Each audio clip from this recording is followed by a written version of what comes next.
کرتے ہیں. چھوٹا سا واقعہ. میں کافی عرصے سے دودھ بھیجتا ہوں, کبھی بھیجتا تھا کبھی نہیں بھیجتا تھا دوستوں کو واٹس ایپ پر.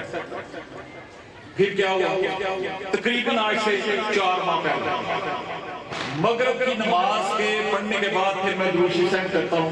تقریباً میرے واٹس ایپ میں جو گروپ ہے اور جو لوگ ہیں وہ تقریباً 50,000 کے قریب ہیں. آپ کو پتہ ہے گروپ میں 2,000 15,000 ہوتے ہیں. تو میں کبھی کسی گروپ سے لیفٹ نہیں ہوتا, کیونکہ جو گروپ بناتا ہے اس کا دل رکھنے کے لیے لیفٹ نہیں ہوتے, اس سے محبت کرتا ہے. ٹھیک ہے, تو میں نے درود شریف بھیجنا شروع کر دیا. 8-9 ماہ سے ہر جمعرات کو ایک نیت کر لی کہ درود شریف بھیجنا. پڑھو ہر گھڑی حرام میں صلو علیہ وسلم. چونکہ میں نے درود بھیجا, اچانک 4 ماہ پہلے مغرب کی نماز ہو چکی تھی, درود بھیج رہا تھا, تقریباً 1.5-2 گھنٹے لگتے ہیں. پھر میں اس میں دوران میں کسی کا فون کی کوشش کرتا ہوں اٹینڈ نہ ہو, بہت ضروری ہوتا کرتا نہیں کرتا نہیں. میسج آ رہے ہوتے ہیں شکریہ کا, سب دوست بھیج رہے ہوتے ہیں میسج شکریہ, پڑھ رہے ہوتے ہیں, ساتھ بتاتے ہیں کہ ہم نے پڑھا, خود بھی وہ درود بھیجتے ہیں, پھر میں پڑھتا ہوں.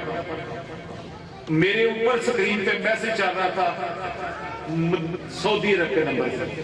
میں نے کہا وہاں پہ میرے 4-5 دوست مرید ہیں, گجر برادری سے تعلق رکھتے ہیں, شاید وہ میسج کر رہے ہیں.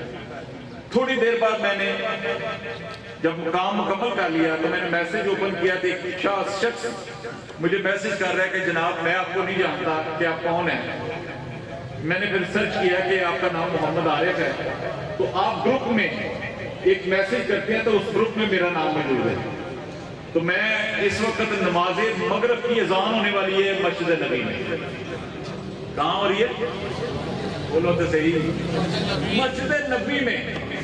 تو کہتے ہیں کہ جب انہوں نے کہنے کا مسجد نبی میں اذان آپ کہنے لگا مغرب کی ہونی ہے, تو کہتا میں بیٹھا بیٹھا آپ کا میسج آیا,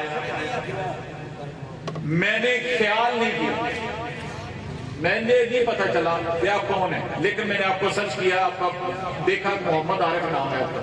وہ میرے والد صاحب کو بھی جانتا, میرے دادا کو بھی نہیں جانتا, نہ وہ مرید ہے نہ وہ دوست ہے, کسی طرح کو تعلق نہیں تھا.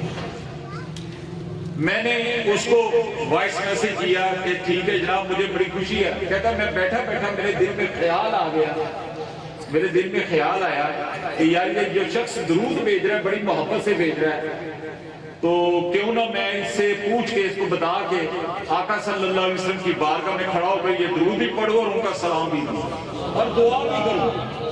اب دیکھیں میرے لیے کتنا بڑا ہے میسج تھا. تو جب میسج تھا تو مجھے بڑی خوشی ہوئی, تو مجھے یہ لگا کہ میرا یہ چھوٹا سا کام میرے لیے بہت بڑا ہے, وہاں چھوٹا سا کام ہے, حضور نے قبول کر لیا.